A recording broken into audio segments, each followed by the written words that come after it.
안녕하세요. 오늘도 사연살롱을 찾아주셔서 감사합니다. 호주에 살고 있는 30대 후반 워킹맘입니다. 20대 때 좋은 기회로 가게 된 워킹 홀리데이로 처음 호주를 접했고 거기서 만난 사람과 사랑에 빠져 결혼까지 결심하게 되었어요. 남편을 만나기 전까지는 제 인생에 다른 나라에서 산다는 선택지는 없었기에 참 고민이 많았죠. 자신이 나고 자란 국가를 떠나서 산다는 게 말처럼 쉬운 일만은 아니잖아요. 새로운 언어, 새로운 문화에 적응하며 살아야 한다는 것도 정말 어려운 문제지만 한국에서 사귀어온 많은 사람들, 친구들, 무엇보다도 가족들과 떨어져 살아야 한다는 게 가장 큰 걱정이었죠. 그 중에서도 제일 마음에 걸렸던 건 저희 엄마였어요. 아빠께서 제가 고등학생 때 돌아가셨고 형제들이 다들 결혼하고 독립하면서 사남매 중 막내인 제가 엄마와 쭉 오래 살았거든요. 저마저 결혼해서 호주로 가버리면 엄마가 너무 외로워하실 것 같았어요. 물론 언니 오빠들이 있었지만 각자 사는 게 바쁘다 보니 엄마를 자주 챙겨드리지 못했거든요. 한국에 있어도 그런데 호주에 가면 엄마를 더 못 챙겨드릴 것 같아 걱정이었죠. 하지만 엄마께서는 이런 제 고민을 단호하게 쳐내셨어요. 그런 생각하지 마라. 자식 앞길에 도움은 못 될 망정 자식 발목 잡는 부모는 되고 싶지 않다. 네가 진심으로 사랑할 만한 좋은 사람이 있다면 당연히 그런 사람이랑 가정을 이뤄야지. 어차피 엄마는 아버지 돌아가신 순간부터 네가 호주에 있든 한국에 살든 언젠가는 혼자 살아야 했어. 한국에 자식도 셋이나 더 있는데 걱정할 거 하나도 없다. 엄마께서 그렇게 단호하게 말씀해 주신 덕분에 무거웠던 마음을 한결 가볍게 결혼 준비할 수 있었어요. 엄마가 말씀하신 대로 남편은 정말 이대로 놓치기엔 아까운 사람이었거든요. 엄마, 호주에 가서도 연락 자주 할게요. 이제는 옛날처럼 외국 간다고 영영 헤어지는 건 아니니까 영상통화도 있고 목소리도 자주 듣고 소식 전할게요. 내 걱정은 그만하래도 나는 네가 좋은 사람을 만난 것만 해도 충분하다. 이렇게 인연을 만나는 것도 쉽지 않은데 항상 서로 소중히 하고 의지하면서 잘 살면 엄만 그것만으로도 행복해. 장모님, 걱정 마세요. 제가 정말 잘할게요. 그렇게 사랑하는 사람을 따라 무작정 떠난 호주는 생각처럼 만만치 않았어요. 함께 살 집을 구하고 파트타임으로 일도 구하고 이민 절차를 천천히 밟으면서 워킹 홀리데이로 머무를 때와는 전혀 달라진 환경에 적응하느라 정신이 없었어요. 그러다 보니 한국을 떠나기 전에 엄마께 약속드린 것처럼 엄마를 챙겨드리기는 현실적으로 힘들더라고요. 하지만 그때는 발등에 떨어진 불끄기에도 바쁜 하루하루라 엄마도 이해해 주시겠지 정도로만 생각하고 넘어갔던 것 같아요. 이민 초반에는 외로움과 그리움에 자주 하던 통화도 여기서 사람들을 사귀고 교류하기 시작하니 시차 때문에 점점 소홀하게 되었죠. 그러다 하루는 엄마한테 전화가 왔어요. 한국으로 치면 밤 늦었을 시간이라 깜짝 놀랐죠.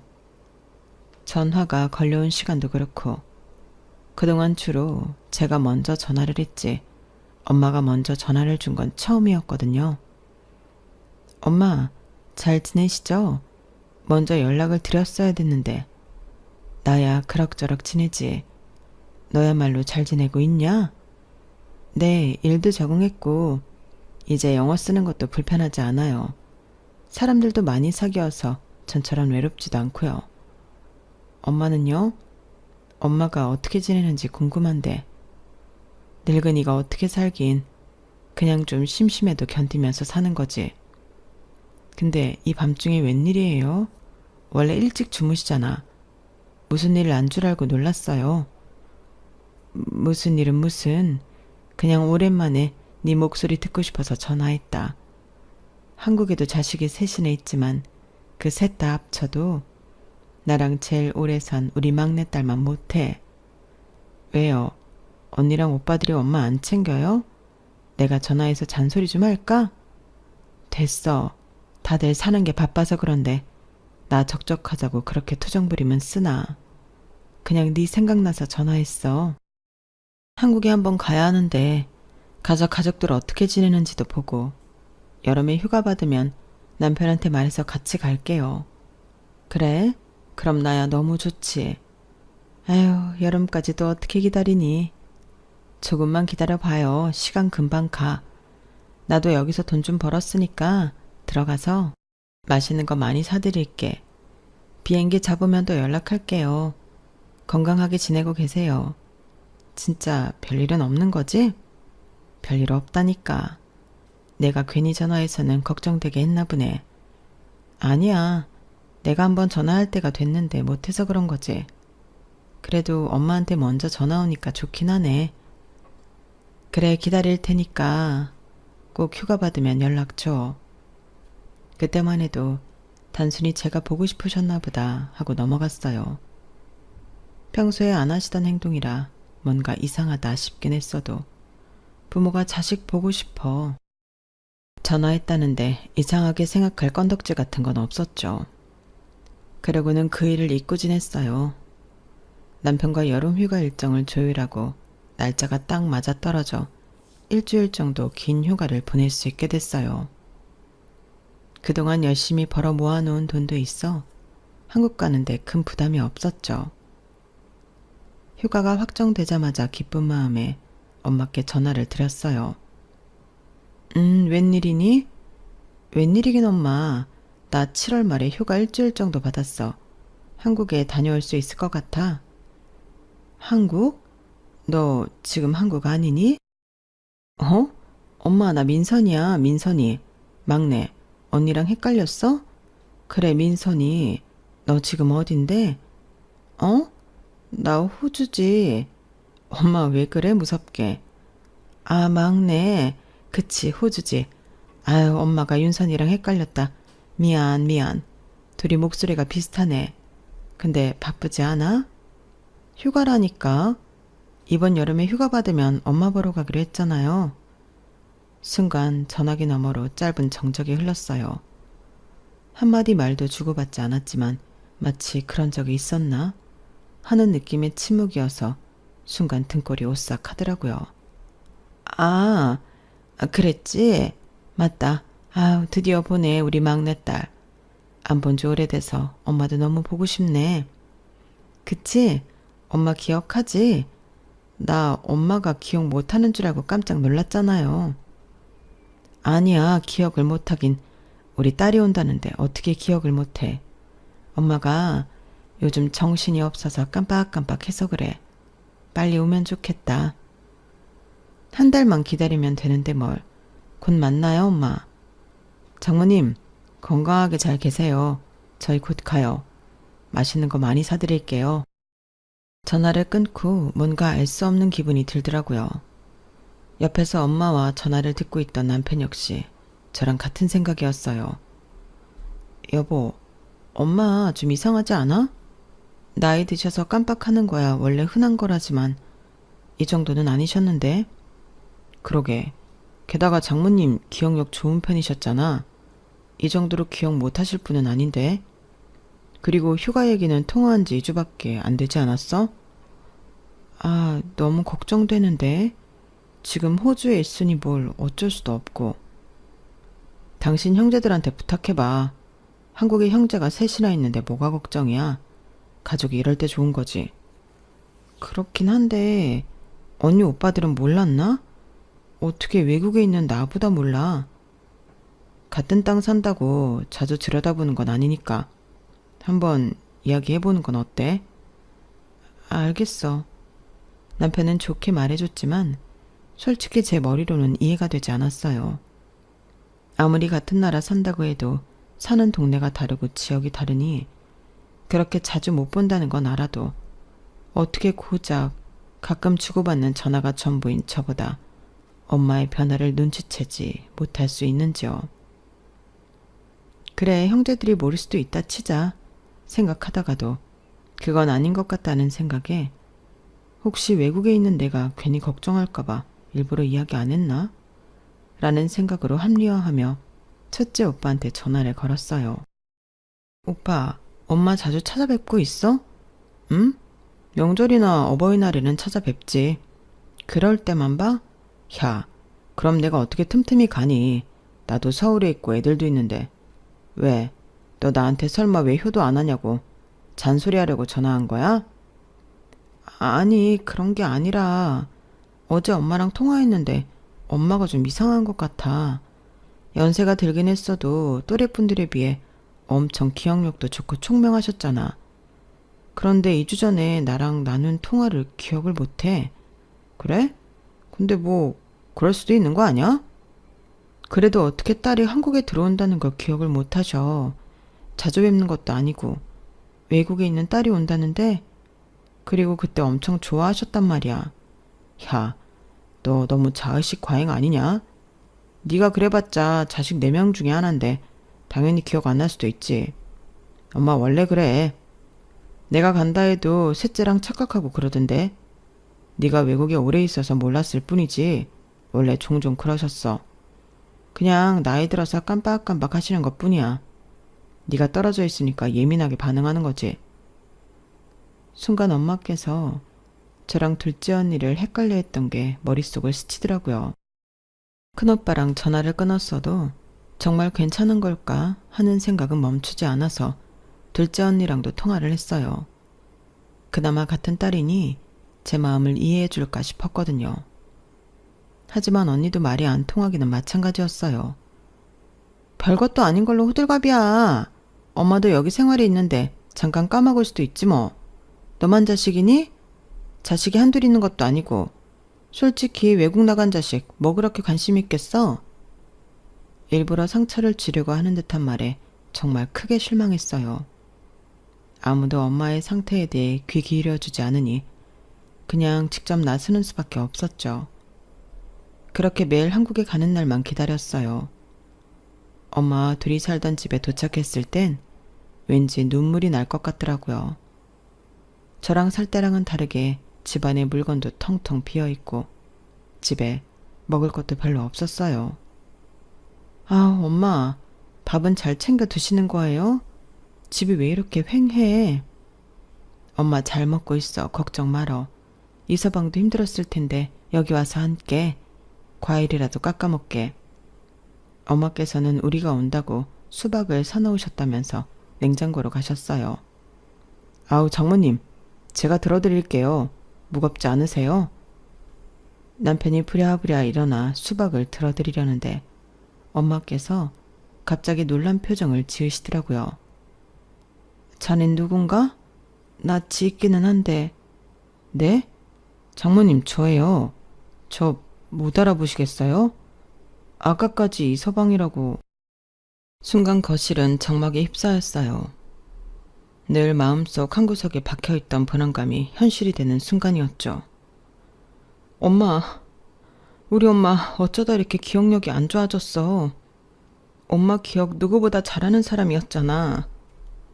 저도 모르게 울음이 터졌고 엄마를 붙잡고 한참을 울었어요. 정신을 차린 후엔 남편과 함께 엄마를 모시고 병원에 갔어요. 검사 결과가 나오기 전까진 형제들에게 따로 말하지 않았어요. 휴가 뒤로 무급 휴가까지 더 써서 결과를 기다렸는데 기다린 결과는 역시나였어요. 중증 치매라고 하더군요. 보통은 이 정도 되기 전에 병원 와서 진단받으시는데 늦게 아셨나 봐요. 네, 제가 외국에 살아서요. 이상하다는 듯 바라보는 의사의 눈빛이 참 견디기가 힘들더라고요. 그날 당장 형제들을 불러다 이야기했고 형제들은 생각보다는 덤덤했어요. 뭐 그러실 연세가 되긴 했지. 나도 요새 이상하다곤 생각했는데 진짜일 줄이야. 아, 그렇게 정정하시던 분이 어떻게 치매까지 걸리셨대? 우리 엄마 젊은 시절엔 아주 호랑이 같았는데 이제 이빨 빠진 호랑이가 다 되셨네. 지금 그런 게 문제가 아니라 얼른 병원 알아봐야지. 집에 방문할 요양사도 필요하고. 엄마를 이대로 혼자 둘 순 없잖아. 그래, 우리가 천천히 알아볼 테니까 너는 신경 쓰지 말고 엄마 잘 모시다가 돌아가. 우린 자식 아니니? 유난 떤다는 듯한 반응이 좀 충격적이더라고요. 그런 뜨뜻미지근한 반응을 보면서 도저히 언니 오빠들을 믿고 엄마를 내버려 두기가 힘들었어요. 치매 전문으로 후기가 좋은 병원을 알아봤고 요양사도 다정해 보이는 분으로 면접을 마쳤죠. 한국을 떠나기 전 그래도 장남이랍시고 엄마의 예쁨을 잔뜩 받았던 큰오빠에게 재차 부탁했어요. 오빠, 내가 병원 주소지랑 후기랑 다 보내놨어. 오빠가 언니랑 작은 오빠 잘 타일러서 엄마 좀 돌봐줘. 솔직히 마음 같아서는 셋 중 누구 집에 들어가서 사셨으면 싶었지만 아무도 우리 집에 모시겠다고 나서는 사람이 없는 마당에 외국에 사는 제가 왈가왈부하기가 어려워 그렇게라도 부탁했어요. 너도 참 걱정 말라니까. 구구절절 애같아 부탁한 저와는 다르게 큰오빠의 대답은 간단하기만 했죠. 호주로 돌아가는데 정말 발걸음이 그렇게 무거울 수가 없더라고요. 돌아와서는 매일 엄마에게 전화를 했어요. 오늘은 어떻게 보내셨는지, 뭘 드셨는지, 요양사분은 잘해주시는지, 병원은 꾸준히 다니고 계신지 등등 유선으로나마 꾸준히 체크했죠. 엄마는 다행히 걱정했던 것보다는 병원에 잘 다니고 계셨고 상태도 호전되어 전보다는 기억을 잘 하시는 것 같았어요. 그때 큰맘 먹고 휴가를 받아 한국에 가지 않았더라면 어떻게 됐을지 참 아찔하더군요. 그렇게 엄마 상태가 나아지고 있어 안심하고 있을 때쯤 제 인생에 큰 변화가 생겼어요. 남편과 제 사이에 아이가 생겼거든요. 엄마, 저 임신했어요. 엄마 막내 손주 생기겠네. 건강하게 낳아서 아기도 꼭 보여주러 갈게. 그러니까 건강하게 잘 계세요. 아, 우리 막내가 언제 커서 아이까지 생겼어.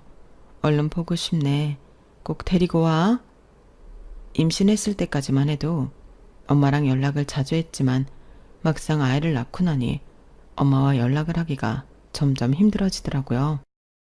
타지에서 혼자 육아를 하다 보니 하루하루가 전쟁이었고 아이가 잠들면 저도 기절하듯 따라 잠들다 보니 안부를 물을 시간적 여유도 마음의 여유도 없었어요.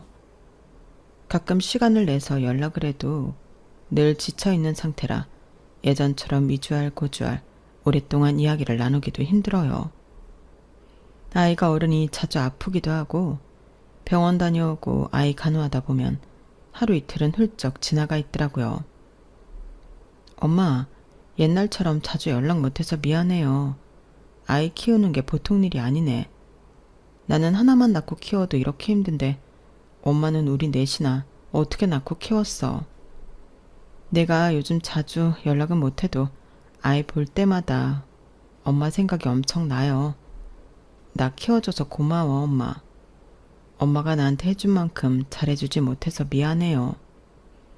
미안하긴 멀리 있어도 너만큼 나 챙기는 자식이 있는걸. 나도 늘 너한테는 미안하게 생각하고 있어.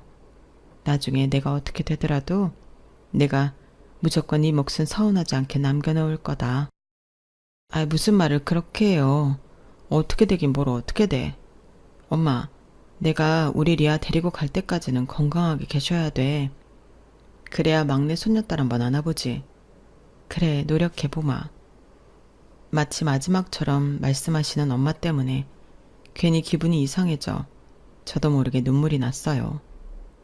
그날 전화를 끊고 나서도 여운이 남아 쉽게 마음이 추스러지지 않더라고요. 아이 눈만 마주쳐도 엄마 목소리가 떠올라 울컥하더라고요. 그런데 그날 그렇게 이상한 기분이 들었던 게 제 촉이 맞았는지 그날 이후로 엄마가 연락이 잘 안 되시더라고요. 처음엔 엄마가 피곤해서 일찍 주무시나 보다 했는데 그 다음날, 그 다다음날도 안 받으셨어요. 뭔가 이상하다 싶어 시간대를 이리저리 바꾸어 전화를 해봐도 연락이 되질 않았어요. 뭔가 불안한 생각이 스칠 때쯤 생전 연락 한 톡 없던 큰오빠에게서 연락이 왔어요. 이번 명절에 가족들 모였는데 엄마 상태가 많이 안 좋아져서 요양병원에 아예 입원을 시켜드리려고 해. 뭐라고? 요양병원? 그 정도로 상태가 안 좋아?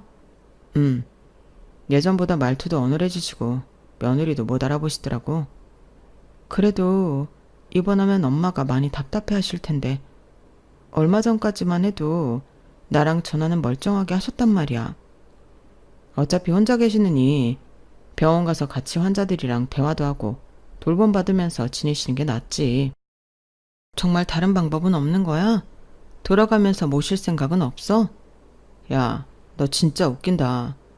너는 외국 나가 살면서 이런 일에는 쏙 빠지면서 그런 말은 쉽게 잘도 안 해? 그렇게 모시고 살고 싶으면 네가 한국 들어와서 모시고 살아. 그게 말처럼 쉬운 줄 알아? 다들 자기 자식 키우기도 벅차고 맨정신이어도 시어머니 장모 모시고 살기 힘든데 며느리랑 사위들은 그걸 반기겠어? 니네 남편은 괜찮대? 혹시나 해서 떠보듯 물어본 건데 아주 난리를 치니 말문이 막혔어요. 참 시사하다 싶어 화가 나면서도 상황이 성이니 그냥 이해해야겠다 생각했죠. 아, 됐어, 알겠어. 그럼 다른 병원 말고 진료받던 병원에 입원하셨으면 좋겠어. 거기만큼 괜찮은 곳이 없으니까. 입원은 조금 비싸다고 듣긴 했는데 내 집 합쳐서 내면 되니까. 그리고 엄마 전화는 왜 안 받으셔? 사실은 일주일 전에 벌써 입원 절차 밟았어. 핸드폰은 따로 필요 없을 것 같아서 우리가 받아놨어. 뭐라고? 그럼 나는 엄마랑 어떻게 연락하라고? 병원으로 연락하면 돼? 따로 연락할 필요 없어. 우리가 엄마 뵈러 갈 때 돌아가면서 전화할 테니까 그때 받아. 큰오빠는 그렇게 납득이 되지 않는 통보만 한 채 전화를 끊었어요. 속에서 화가 부글부글 끓었지만 외국에 있는 처지라 어찌할 수가 없어 답답하더라고요. 그렇다고 마냥 손 놓고 있을 수만은 없어 엄마가 다니시던 병원에 전화를 걸어 환자 정보를 물었더니 들려온 대답은 절망적이었어요. 그 환자분은 저희 병원에서 진료받으신 지 벌써 오래되셨는데요. 마지막 진료 기록이 작년 말이에요. 입원 기록도 없고요. 정말 눈앞이 깜깜해지는 기분이었어요. 그 길로 들지 않니 작은 오빠한테 줄줄이 연락을 했지만 셋이 짝이라도 한 건지 제 전화를 받지 않더라고요. 결국 답답한 마음에 아기가 돌이 되고 정말 큰 결심을 했어요. 그 어린애를 데리고 남편과 함께 한국행 비행기를 탔죠. 도착하자마자 적어둔 형제들 집 주소로 찾아가 하루 종일 기다리고 문을 두들긴 끝에야 겨우 작은 오빠랑 만날 수 있었어요. 대체 엄마 병원이 어디야? 어딘데 이렇게까지 안 알려주고 멀리 사는 사람 애간장을 태워서 여기까지 오게 만들어? 나는 잘못 없어. 형이랑 누나가 네 연락 받지 말래서 그런 것뿐이야. 너 알면 또 잔소리만 한다고. 병원 주소 알려줄 테니까 진정해. 그렇게 작은 오빠를 닥달해서 알아낸 병원은 정말 초라하기 그지없었어요. 시설도 낙후되었고 혹시나 싶어 기대했던 요양사들도 불친절하고 피로에 지쳐있는 모습이었죠. 이런 곳에서 엄마가 지내고 있다고 생각하니 속이 상해 울컥했죠. 엄마, 저예요. 알아보시겠어요? 아유, 이게 누구야? 참 예쁜 아가씨네. 엄마, 나예요, 막내딸. 딸? 누군데 자꾸 나한테 엄마라고 하니? 엄마, 여기서 지내는 거 괜찮아요? 집은요? 집은 어쩌고 여기 와서 지내고 계세요? 집은 내 아들이 가져갔어. 내 거 다 아들들이 가져가고 나는 아무것도 없어. 그 말을 들으니 갑자기 정신이 번쩍 들더라고요. 생각해보니 엄마를 입원시켜놓고 엄마가 살던 집은 어떻게 했는지 물어보질 못했던 거예요. 시간이 좀 지나니 엄마께서 저를 알아보셨고 자초지종을 이야기해 주셨어요. 다니던 병원이 비용이 비싸서 조금 싼 데로 옮기자고 하더라고. 정신 오락가락 하는 것도 미안한데 자식들한테 부담 주고 싶지 않아서 그러기로 했다. 집은 큰애가 알아서 정리하겠다고는 했는데 어떻게 된 건지 나도 모르겠구나. 그래도 이렇게 정신 남아 있을 때 너를 한 번 더 볼 수 있다니 참 좋구나. 우리 막내 손주도 이렇게 빨리 볼 수 있을 줄은 몰랐는데 어쩜 이리 이쁘니? 엄마가 딸을 안고 행복해하는 모습을 보니 잠시나마 답답했던 가슴이 녹아내리더라고요. 하지만 엄마를 이런 곳에 입원시켜두고 엄마 집은 어떻게 있는지 소식조차 알리지 않는다니 정말 괘씸해서 살 수가 없더군요. 그래도 오랜만에 엄마랑 보내는 시간이 너무 소중해서 저희 가족이 머무르는 숙소에 엄마를 모시고 와서 맛있는 것도 사드리며 티 내지 않고 좋은 시간을 보냈어요. 마지막 날 엄마를 다시 요양병원으로 보내드리는데 정말 가슴이 먹먹하더라고요. 엄마, 내가 곧 다시 데리러 올게요. 조금만 기다리세요. 우리 집 현관 옆에 있던 창고 기억하지? 그 안에 다 있어. 엄마가 다 숨겨놨어. 네? 네 몫은 어떻게든 남긴다고 했잖아. 찾아서 써. 꼭. 알았어, 엄마. 그럴게요. 엄마가 무슨 말씀을 하시는지 알아들을 수는 없었지만 예전 집에 가봐야겠다는 생각은 했어요. 그리고 엄마를 이런 곳에 버리다시피 방치해놓고 자기들끼리 엄마 집을 갈취한 형제들을 절대 용서하지 않겠다고 결심했죠. 예전 살던 집은 그새 팔렸는지 한참 이사를 진행 중이었고 정신없는 틈을 타 현관 옆에 있던 작은 창고를 열어보니 엄마가 아끼시던 보자기로 곱게 쌓인 상자가 덩그러니 놓여 있더라고요. 이거다 싶은 직감이 와서 누가 볼세라 헐레벌떡 그걸 들고 돌아왔어요. 상자를 열어보니 엄마의 통장과 메모장, 액세서리함, 핸드폰이 들어있었어요. 큰오빠가 가져갔다던 핸드폰이 거기서 나오니 정말 깜짝 놀랐죠. 마지막까지 안 뺏기려고 숨겨두신 게 느껴졌어요. 핸드폰을 숨겨둔 이유가 있을 것 같아 이것저것 뒤져보니 통화 녹음 기록과 대화 녹음 파일 등이 나왔어요. 꽤 긴 내용이고 분량도 많아서 전부 듣는데 꽤 오랜 시간이 걸렸죠. 고맙게도 남편이 제 곁을 지키며 함께 내용을 들어줬죠. 상황을 파악하는 데는 그리 오래 걸리지 않았어요. 이게 말이 돼? 그러니까 큰형님이 어머님 치매 상태인 걸 이용해서 집을 팔고 자기 명의로 빼돌렸다는 거야? 차영은 동조한 대가로 형님한테 돈을 받고 남편 빚 갚는 데 쓰고 어머님을 지금 그 병원에 넣어버리고 작은 형님은 어머님 돌보는 척하면서 가족 보호자 간병수당을 빼먹었다고? 내가 봐도 그런 것 같아. 어떻게 이럴 수가 있지? 정말 내 형제들이지만 인간 맞아? 드라마에나 있을 법한 내용들이 녹음들을 통해 밝혀졌어요. 엄마가 넣어둔 통장들과 비교를 해보니 정말 엄마 계좌로 들어온 간병수당은 없더군요. 게다가 셋째 오빠는 담당 공무원과 아는 사이라 엄마가 요양병원에 들어간 후에도 돈을 받고 있던 모양이었어요. 엄마가 정신이 오락가락한다고 생각한 작은 오빠가 방심하고 담당 공무원과 전화를 하는 내용이 엄마의 핸드폰에 고스란히 담겨 있었고 큰오빠와 언니가 작당 모의를 하는 내용도 엄마의 핸드폰에 또렷하게 녹음되어 있었어요. 엄마 이제 제대로 치료받으셔야지. 이러다가 엄마 우리 다 못 알아봐요. 막내야 외국에 있으니 못 알아본다 쳐도 우리 셋은 알아봐야 할 거 아니야. 좋은 병원 알아봤으니까 이 집은 팔고 요양병원 가자. 어? 아직 요양병원 갈 정도는 아니다. 상태도 좋아지고 있었는데 왜 요양병원? 그리고 이 집을 판다고? 누구 마음대로? 내가 죽기 전엔 우리 막내 돌아올 집은 있어야지. 엄마, 아무리 그러셔도 소용없어요. 우리 셋이 다 동의하는데 엄마가 무슨 수로 요양병원에 안 가요? 사람들이 정신 오락가락하는 엄마 말 들어줄 것 같아요? 그만 고집부리고 치료 받으시라니까. 엄마 핸드폰에 녹음된 마지막 음성을 들으면서 얼마나 울었는지 몰라요.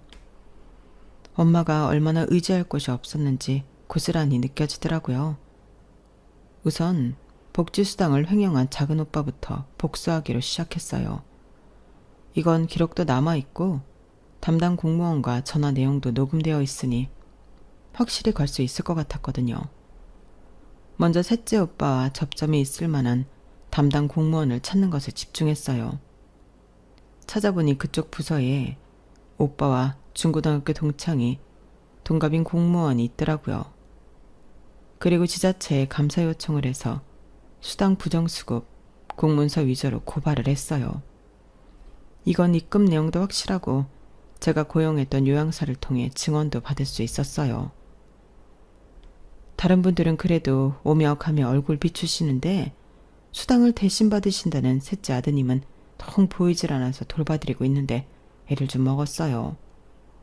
저한테 그만 나와도 된다고 한 것도 셋째 아드님이셨고요. 이렇게 확실한 증거들을 모아 제출했어요.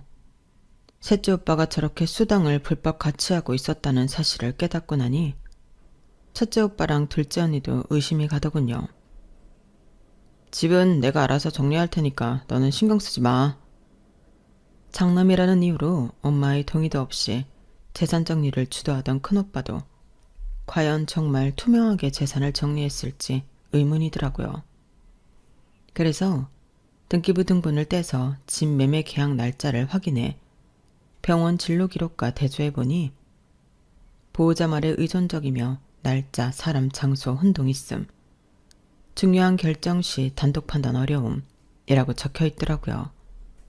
이 진단서로 계약서 서명 당시 엄마는 법적 판단 능력이 없었다는 증거를 확보할 수 있었죠. 그리고 엄마가 다니던 은행에 매매 계약서 제출 기록을 통해 계약서를 입수했어요. 매매 계약서 서명은 틀림없는 엄마의 서명이었지만 뭔가 묘하게 다른 느낌이더라고요. 그래서 필적 감정 전문가에게 감정을 의뢰했어요. 결과는 당연히 동일인 서명으로 보기 어렵다는 판단이 나왔죠. 마지막으로 변호사와 함께 공인중개사를 찾아갔어요. 당시에 어머님과 동행하기는 했는데 어머님께선 계속 거부를 하셨는데 아드님께서 치매라 그런 것이니 신경 쓰지 말라고 하더군요. 그래서 대리 서명으로 진행했습니다. 모든 정보를 입수한 뒤 제가 모은 증거자료 일부를 형제들이 모인 자리에서 풀었어요. 언니는 따로 나서서 한 건 없었지만 입을 다무는 대가로 큰오빠에게 돈을 받아 남편 빚을 갚고 있었던 상황이었죠. 언니가 가장 먼저 눈물을 터뜨렸어요. 제발 우리끼리 이러지 말자. 우리도 먹고 사는 게 다 힘들어서 그래. 그 큰 집에 엄마 혼자 사시면 뭐해? 노인들은 원래 큰 집에 살면 더 외로움을 많이 느낀대. 따지고 보면 네 탓 아냐? 네가 엄마를 버려두려고 외국으로 홀라당 나가버려서 너무 외로워서 치매에 걸리신 거 아니냐고. 언니, 그게 부탁하는 사람의 태도야? 어떻게 사람이 죄를 지어놓고 다들 그렇게 뻔뻔해? 됐어. 난 사과받으러 온 것도 아니고 그냥 눈들이 있으면 니들이 지은 죄를 똑똑히 보라고 온 거야. 곧 형사고소 진행할 거야. 그럼 사문서 위조, 재산 편취 사기죄, 그리고 수당 부정수급 등등 정말 걸릴 게 많을 거야. 그리고 언니는 여기 동조해서 이득을 취했으니 언니 남편에게 그 돈 다 뱉어내라고 할 거고. 뭐? 미쳤어? 너 대체 왜 이렇게 변했니? 나가 살더니 왜 이렇게 독해졌어? 야, 감정적으로 하지 말고 나와봐. 그래도 이제야 상황 파악을 한 건지 큰오빠가 저를 끌고 나오더군요. 하지만 큰오빠가 정신 차렸다는 건 제 착각이었어요. 너도 좀 조용히 있어. 너도 알잖아. 너랑 엄마가 살던 집이 얼마나 가치가 있는 집인지. 저 큰 집 하나 팔았다고 우리 삼형제 팔자가 폈어. 너도 나중에 알게 되고 이렇게 될 거? 난 몰랐던 거 아냐? 그래서 네 목도 남겨놨으니까 이제 그만해. 오빠, 지금 장난해? 내가 지금 내 목 안 남겨놨다고 이러는 것 같아? 그럼 뭔데? 그 먼 호주로부터 날아와서 행패 부리고 있는 게 너만 재산 못 받아서 그런 거 아니면 뭐냐고. 자기들이 무슨 죄를 지은지라도 알면 그래도 형제로 같이 자란 정이라도 봐서 민사소송으로 끝내려고 했는데 진짜 안 되겠구나. 엄마가 정정하실 땐 재산 때문에 찍소리도 못하더니 엄마가 쇠약해지니까 바로 재산이나 빼돌리고 엄마를 저딴 병원에다 박아놔? 니들이 인간이니? 그래, 원하는 거 다 말해. 그렇게 억울하니? 너만 살기 힘들어? 우리도 힘들어서 그랬다고. 엄마도 건강하실 때 우리가 힘들 때 도와주셨으면 우리가 이러지도 않았지. 그러게 진작에 도와주셨으면 서로 좋았잖아. 난 그래도 큰오빠는 다를 줄 알았어. 하긴 돈 준다고 언니 입막음한 게 오빠인데 그 와중에 믿은 내가 바보지. 나는 대화는 인간하고만 해. 오빠도 인간 같지 않은 거 알았으니까 대화는 그만하고 싶다. 법정에서 법으로 다시 얘기해. 너 이제 엄마 돌아가시면 세상에 믿을 거 우리 형제들밖에 없어. 근데 네가 우리 셋을 등진다고? 너 하나가? 너 살면서 다시 가족한테 기대해야 할 순간이 없을 것 같아? 너 우리한테 그런 식으로 굴면 나중에 후회한다. 결국 남편도 남이고 남은 건 피로 이어진 가족뿐이라고. 거의 저주처럼 퍼부어지는 폭언을 들으며 그곳을 떠났어요. 한국에서 머무르는 숙소에 돌아오니 남편이 걱정스러운 얼굴로 자리에 앉지도 못하고 아이를 보며 절 기다리고 있더라고요. 여보, 잘 갔다 왔어? 괜찮았어? 그러게 나랑 같이 가자니까. 힘들었지? 잘 보자마자 달려와서 저를 꽉 안아주는데 남편 품에 안기니 큰오빠가 했던 말이 떠오르면서 눈물이 터지더라고요. 여보, 우리가 지금은 이렇게 잘 지내도 결국 나중에 뭔가 잘못되면 우리도 남이 되는 거겠지? 그게 무슨 소리야, 여보? 엄마 돌아가시면 내가 의지할 건 형제들밖에 없는데 내가 형제들을 이렇게 등지고 살아도 될까? 여보, 나는 무슨 일이 생겨도 당신 편이야. 그런 소리 하지 마. 세상 청지, 당신 형제들이 다 당신 손가락질해도 난 당신 곁에 있을 거야. 당신이 왜 혼자야? 나도 있고 우리 예쁜 딸도 있는데. 우리 딸 아빠랑 잘 있었어? 그렇게 딸과 든든하게 절 껴안아주는 남편을 보며 흔들리지 않기로 결심했어요. 그렇게 바로 형사고소를 접수했죠. 제가 고소했다는 사실이 알려지자마자 형제들은 노발대발했어요. 하지만 법적 절차를 밟으며 셋째 오빠가 부정수급, 공문서 허위 작성으로 인해 벌금을 맞고 그동안 불법으로 받은 수당을 환수 조치당하면서 3명의 싸움으로 번졌어요. 그러게 형은 처음부터 막내를 같은 편으로 만들었어야지. 외국에 있다고 만만하게 보니까 이 사단이 나는 거 아냐? 야, 애초에 네가 사는 곳 안 들켰으면 이럴 일이 있어? 너 때문에 엄마가 저런 병원에 있는 거 알게 돼서 제가 눈이 돌아간 거잖아. 싸우는 꼴이 아주 가관이더군요. 하지만 제 복수는 거기서 끝나지 않았죠. 첫째 오빠 역시 사문서 위조죄로 걸렸고 집을 매매하는 과정에서 다운 계약서를 작성한 사실까지 걸렸어요. 증여세를 탈세하려는 시도까지 포착이 된 거였죠. 큰오빠는 집값의 절반을 미신고한 채로 추징금 2억 원에 징역형 집행유예를 받았어요. 부동산 거래는 민사소송을 통해 일부 재산 환수 판결을 받았죠. 둘째 언니는 일로 남편과 싸우다 이혼 위기까지 놓이게 됐죠. 형제들이 차례차례 벌을 받는 동안 저는 엄마를 더 쾌적한 요양병원에 입원시켜드렸어요. 엄마께서는 제 손을 꼭 잡아주며 말씀하셨어요. 내가 어떻게든 내 목숨 꼭 남긴다고 했지? 그때 네가 발견한 통장 속 돈이랑 폐물함은 전부 네가 갖거라. 엄마, 그걸 제가 어떻게 받아요? 지금 엄마 재산 마음대로 팔아제낀 언니 오빠들 벌 주고 있는데 이 돈 받으면 저도 벌 받아요.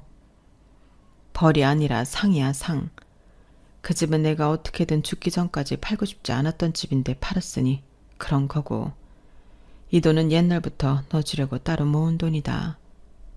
넌 어릴 때부터 오빠들이나 언니에 비해 욕심도 없고 착했잖니. 그런 네가 딱 하나 나한테 미안해하면서도 욕심냈던 게 네 남편이야.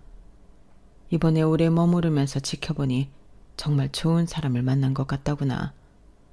먼 타지에 살고 있으니 네가 사는 모습 들여다보지도 못해 늘 걱정이었는데 엄마는 이제 안심해도 되겠어. 제 손을 꼭 잡고 계시던 엄마의 소나기에서 이상하게 점점 힘이 풀리셨어요. 그때 직감했어요. 엄마께 시간이 별로 안 남았다는 걸요. 눈물을 흘리며 요양사분들을 불러 급하게 병원에 갔지만 이미 숨을 거두신 후였어요. 미워 죽겠어도 형제니 엄마 장례는 치러야 해서 다시 형제들을 만났고 서로 죽이지 못해 안달난 눈빛으로 겨우 장례를 치렀어요. 장례 마지막 날 변호사가 와서 유언장을 읽어주더군요. 내 남은 예금과 이동자산 전부 그리고 내가 남긴 기금속 보험금, 기타 권리 일체를 막내 감미인선에게 단독 상속하길 바란다. 이 결정은 다른 자식을 벌 주기 위함이 아니라 마지막 끝까지 날 챙겨준 사람에게 마음을 남기고 싶을 뿐이다. 그때 저의 형제들의 눈빛이 흔들리더군요. 민선아, 언니가 정말 미안했어, 그동안. 언니 이제 남편이랑 이혼하고 빈털털이 된 거 알지? 언니 좀 도와주라. 민선아, 오빠가 엄마 있는 병원 알려줬잖아. 그래도 오빠가 제일 사람답지 않니? 오빠는 집 팔고 돈 받지도 않았어. 기껏해야 얼마 나오지도 않는 그 수당 좀 챙긴 거야. 우리 막내들끼리 뭉쳐야지. 안 그러냐? 그 와중에도 큰오빠만큼은 자존심 세워가며 절 쳐다도 보지 않고 자리를 뜨더군요. 미안하지만 우리 형제의 연은 끊은 걸로 아는데 나한테 그렇게 고소까지 당하고 인생 나락까지 갔으면서도 나한테 빌고 싶어? 나한테 이러지 말고 저기 저 든든한 장남한테 기대.